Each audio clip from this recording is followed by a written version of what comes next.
everybody? sPidA here, the Fight Card Podcast, coming to you once again. Of course, my guest and my bro, where exactly are you, bro?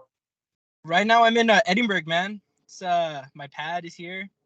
Small town, good place. No, for sure, man. And I mean, we've crossed paths before, man. And the last time I saw you was actually to compete for the Texas Catch Wrestling Coalition in New Braunfels. I didn't get to talk to you, man, because everybody was running back and forth.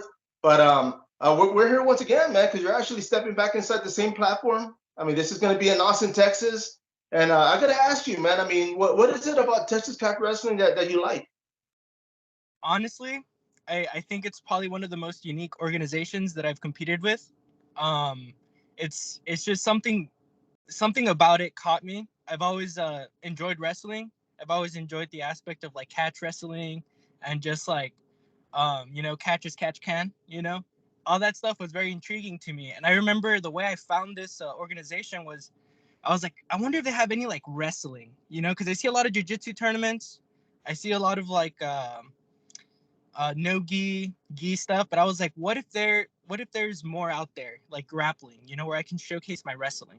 And I searched it up on the internet, and I think it was before like it like popped up that there's a sign up, and I was like, this is very interesting. And I ended up getting a hold of Bubba, and then that's where I got on. And then the first time I competed with them was in I think Alvin, Texas, Right. and I enjoyed the whole thing. I enjoyed uh, competing out there. It was very very fun. Second time as well was great. Um, so it's an organization I have a lot of love for, and I look forward to competing more with them. For sure, bro. Yeah, man. Because the last time when I saw you last time, I mean, it was in New Braunfels. Yeah, Well, the last time I saw you, and unfortunately, it was a loss, bro.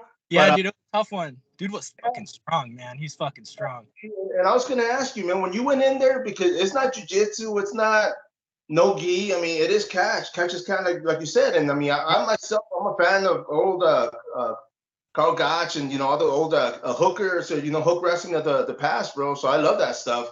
But I mean, for you, when you went into the first time, was it different? Were you expecting something different, or were you already like ready for it, bro?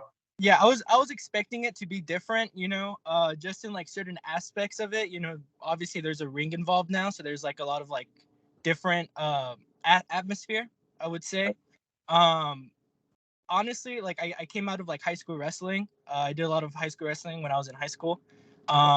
So I kind of like understood that we were wrestling, and I have a lot of faith in my wrestling. I think it's probably one of like my greatest attributes as a grappler. So I expected it to be difficult because I know that they're also wrestlers. Yeah. Um, it's a lot easier to take down a jiu-jitsu guy than it is a wrestler. A lot more feints you got to do. So it was very very different in that aspect where it was like I can't really rely on a guard pull. Not that I'm much of a guard puller, but sometimes it's good to have. You know, you can get a hold of something like and then sit. Um, but having all that kind of like half of your game kind of like not being able to like implement that challenges you to do like other things. Um, but honestly, I dig the rules. I wouldn't want to have it any other way. I think it's much more entertaining for people because no one wants to go to a grappling tournament and see two guys like just automatically sit down. It's kind of tough to watch. At least everyone knows what a slam is. Right. No, no, for sure. I mean, it is a lot more action packed, man. It does pick up the pace. It pushes the pace because of it. I mean, the whole platform, the cage. I mean, it has a little bit of a twist because now it's like, wow, okay, like I'm gonna be up against the cage, and if people aren't used to that, of course, they're not used to being up against the cage with the pressure and just the fact that they can be, pulled from there. Yeah, Takedowns are a lot easier, and a lot of pressure involved. yeah, definitely, man. And because of that, I was like, man, you know what? I love that aspect. I love that whole setup. And from the get go, I told Christopher Bubba Flores, man, I was like, bro, like I'm a fan, bro. Like I'm not just saying it because I'm like, hey, but I definitely dig the whole concept, and I'm gonna be, if I could go to all of them, man, I would, bro. I mean, it's just depending on what's going on in life, but yeah, I mean, this was gonna be, like I said, man, it's gonna be February the 19th in Austin, Texas. And of course, man, are you going to be the only one from your team competing? No, I have a a training partner, Brandon. He's also going to be competing. Now that guy, he can fucking wrestle. You know, he amazing wrestling. I've learned a lot from that guy. From the times that I've had training with him. I'm really looking forward to his match more than mine, because he's a special guy in wrestling, and I'm looking forward to seeing him out there and compete. It's gonna be a great one for him. No, for sure. And I was gonna say I couldn't tell you wrestle, man, especially with that year, bro. I said I Yeah, believe you, bro. yeah, man. I got my first one. I remember I was walking around high school with just one. I just had 1 year, one cauliflower. So I was like, everyone would like kind of be like looking at me like, bro, what's wrong with your ear, man? You know, I'm just like, oh, dude, I don't put on headgear. You know, that's not for me. But I look at the pictures and it's just like one ear and then the other one's completely clean. You know, so I'd always make the joke that I'm like lopsided and stuff because it's like heavy. But And of yeah, course, that's one of those badges you get to wear for the rest of your life, man. So of course, real. people have them, man. So, but man, how does your when you started getting? And I mean, of course, you came from wrestling, but having go into jiu-jitsu and everything else, man. I mean, were your parents already fan of this? I mean, were they kind of like supportive? They were supportive. I actually started off with kung fu when I was like 8 years old. That's like where I started off like my martial arts stuff. And then when I got into high school, I did wrestling, and then I got my ass beat in wrestling, and I was like, God damn! I remember I was so pissed, dude, because I was just like, man, this kung fu shit don't work, you know. Against kung fu, you know, it's dope, but Yeah. I remember I went on Reddit and I was like, man, what beats wrestling? What beats wrestling? And then I wasn't really like into the UFC at that time. And then I found the Hoist Gracie stuff that everybody like ends up gravitating towards. And then that's how I got into jiu-jitsu. And then I was like, yeah, man, I'm gonna join jiu-jitsu and I'm gonna go back to the wrestling mats and I'm gonna have at least an idea of like the ground, you know? And it did serve me purpose. And that's how I found myself into jiu-jitsu. And then it just became a passion ever since. Nice, bro. And you see, having come from wrestling, man, like I heard you earlier say that you're not much of a guard puller. Is that the wrestler in you? Like, are you like, hey, I gotta go take That's the down and dog have in me, man. You know, I wanna wrestle. It's probably like my favorite part of grappling. You know, just getting in there head on head. You know, trying to like see who gets the angle first, who gets the takedown. Fighting for that, you know, and then getting the dominant position after that. It's like, yeah, dude, you're mine. You know, I have dominant position. So no. everything about that is dope. And bro, I mean, as far as high school, man, you did you wrestle all 4 years in high school? I wrestled on and off, mostly because I put most of my time into my jiu-jitsu game. Because after I did a lot of wrestling, I wanted to get like submissions. Because then like around that time I was like I want to be like an MMA fighter, you know, which now I haven't done anything like with that, but it was something that I was planning to do. So I was like, I want to have good submissions, good submissions. So I did wrestle mostly heavily on my junior year, and that's pretty much about it. Like tournament wise, competition wise, it was just my junior year. Most of the other years, it was just fully jiu-jitsu tournaments for me.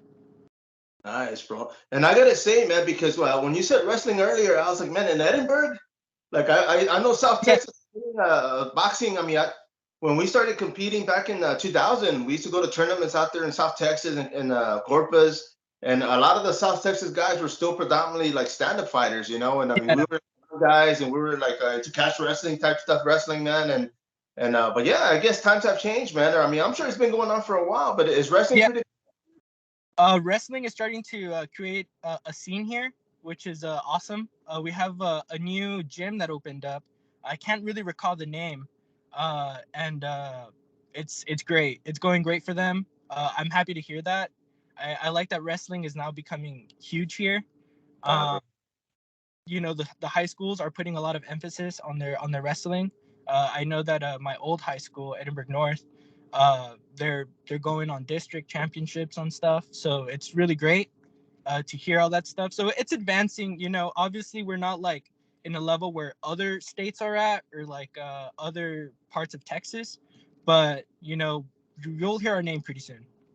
No, no, for sure. Because even here in San Antonio, man. I mean, I grew up on the west side, bro. So the closest we had to wrestling was lucha libre, you know, at the flea market. But wrestling was a little bit up north, and they had a good high schools with wrestling programs, but we never got close to that, man. It would have been cool though, man, to actually explore into that though, man. And what was it that got you into wrestling, man? I mean, at the beginning, was it like, were you like, hey, I'm gonna use my kung fu, or was it something else, bro? All right. Hear me out. Hear me out on this one. It's gonna be a little wacky, right? I remember it was like I was 8th grade. We're getting set up to like get our schedules and stuff for high school, and I saw wrestling there, right? And I was like, oh man, fuck wrestling. I honestly thought it was like lucha libre, dude. Like I thought it was WWE shit. I thought I was gonna pick up chairs. I remember saying to my friend like, bro, I'm gonna slam a dude with a chair. I'm gonna get on top of the ladder and I'm gonna fall. And he's like, bro, it's Olympic wrestling, dumbass. And I was like, oh, like what's that? And he's like, search it up, right? So we searched it up, and I was like, all right. And then I got into it because of that. I didn't even know it was like an Olympic sport at the time. I was like completely novice. So, Man, that reminds me, in middle school, man, I had a buddy of mine in high school. We weren't like best friends, but we used to talk in class. And we had to sign up for a program, see what we wanted to do later on in life, And he signed up, and he's like, yeah, I signed up for security. And I'm like, I didn't know they had that. I was like, cool, man. So I'm going to my class, and I see him going into this class. And we come out afterwards, and I was like, hey, man, what did you guys go over, man? Like, I mean, was it like guns or what? And he's like, bro, it was secretary, bro. I misread it, bro. So time he was in there typing, bro. So it does, it does happen, man. yeah. And man, that story, like, till this day, like, makes me laugh because I'm like, goddamn, like, how can I connect those two? Like, are they really going to let me slam a poor fucking kid with a chair? Like, I don't know what I'm thinking, but, getting in there and then learning how to do a single leg, learning how to do a double leg, kind of gave me like it was an eye opener, especially after getting taken down by other people. And I was just like, all right, hold up. Like, is Kung Fu really like up to date nowadays? I was doing the forms, we didn't really do much of sparring. It was mostly forms and stuff like that. And to me, I thought like, oh, obviously Bruce Lee and stuff like that, it's great, I can kick ass, but that wasn't the case. And that's when I started questioning like my abilities on fighting and just grappling in general. So that's when it intrigued me, because I never really had that like one-on-one contact with someone where I can actually put my skills to the test. And that's what I fell in love with. And then that's when I started questioning like my parents, like, hey, like, is it better like if I just do like, if I can just grow and change gyms, maybe go to like a jiu-jitsu gym so I can like I want to do this stuff now. Like, not saying the forms are bad or anything, but I'm grown up, I don't want forms no more. No, definitely, man. And of course, I mean, respect to all martial arts, bro. I mean, everybody doing it out there. I mean, everybody's got their own forte as far as what they're looking for in life and what they want to, get out of it, dude. So for sure. But let me ask you, bro, real quick, man. Ska music, man. What's up with this ska music, man? Man, I pick it up, dog. I'd be skanking. It's the music that I love. Especially like now with the new tone movement that's going up, the new scene, like Eichlers, We Are the Union. They're putting like a new twist to ska, and I really, really enjoy their music. I think one of my first bands that introduced me to ska was Sublime. Although it's debatable if they're a ska band. But from there, I just started going down the rabbit hole with like the Toasters, and all these other like crazy good bands, like the Planet Smashers. Yeah. Definitely something about the horns, they get me pretty angst up, like I love walking out to ska music. I love cleaning to ska music. Oh, yeah, bro. Everything about ska to me it's the way of life. I'm scarred for life, as they say. Oh, you see, and I've told you before, man. Like, when I came about into the scene, man, like I started out with the third wave of ska with the Toasters, the Ska Floss. I mean, a lot of the bands that were out there, man. And I was able to watch. I was able to watch the Toasters, the Body Snatchers. I went as far as I saw the Desmond Decker out there in Florida back in the day, Oh man. shit, that's crazy, man. Laura Aiken, Bad Manners, bro, in Austin. I mean, I got stories, man, and half good and so half of them are bad, but a lot of good memories, man. A lot of dancing, bro. So I definitely can relate to the whole beat. It gets you moving, man, and it's like, hey, bro, let's go. Dance all night, bro. it's crazy. You know, a lot of people give Scott shit, and till this day, I thought, you know, it'd be over it, like being the butt of the joke. Like, oh, Scott sucks. You know, Propaganda did us dirty. You know, Oh with yeah. the whole Scott sucks song. I'm like, bro, whatever, dog, whatever. You don't know real music. Hey, brother. I mean, going back to this fight, man. I mean, of course, any sponsors, man? Anybody helping you for this upcoming match? As of right now, man, absolutely not. If anyone wants to, I'm up for it. I will tattoo your ad on my body. Temporary, you know. I definitely, you know, sponsors are always a great thing to have. As of right now, I'm doing everything on my own, out of pocket. But you know, for me, it's all about getting out there and fighting. You know, well, grappling, not fighting. I'm gonna leave that to the actual fighters. Yeah. That's another one we can argue later, bro. We'll talk about that next time, man. Yeah, for real, for real.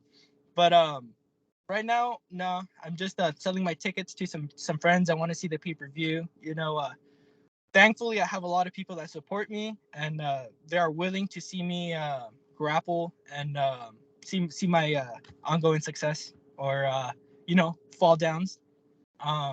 So I'm really fortunate in that way, where sponsors are also appreciated, but Right. when it comes to ticket sales, I'm pretty good with my homies, you know, out there showing love. Right. Maybe we'll tag a few of these ska record labels or bands, local bands, man. See if anybody's up for a sponsorship. This help you Okay, out. sick. That would Oh be sick. yeah. I'll definitely skank to their beat any day. There you go. Well, you can even walk out to their song, man. Tell them, hey, you know, get it on video, man, and I'm sure they'll appreciate that. Exactly. Like Young Costello makes some pretty rad music from Heck yeah. Antonio. Yeah, they're gonna be coming down here pretty soon. Pretty stoked to see them as well. Right. And before I wrap this up, man, there was my buddy's that he's a DJ here, man, and he's from back in the day, bro. And I think like 2 weekends ago they had like a ska weekend where all they did was play music like ska music all weekend here at the Alamo Beer place here, man. So I forgot to tag you, bro. But the next one, man, I got you, man. I'll tag you. Let me know. I'll make my way up there. No, for sure, bro. But hey, man, I appreciate your time, bro. We're gonna wrap this up, but I hope to see you. This is gonna be on February the 19th, like I said, in Austin, Texas. Hopefully, I'll make it. But if not, best of luck, and we'll get you on the next one, bro. Appreciate it, man. Thanks. You have a good one. Not a problem. Don't hang up yet, bro. Hold on. Everybody, this is sPidA, the Fight Card Podcast. Till next time, follow up.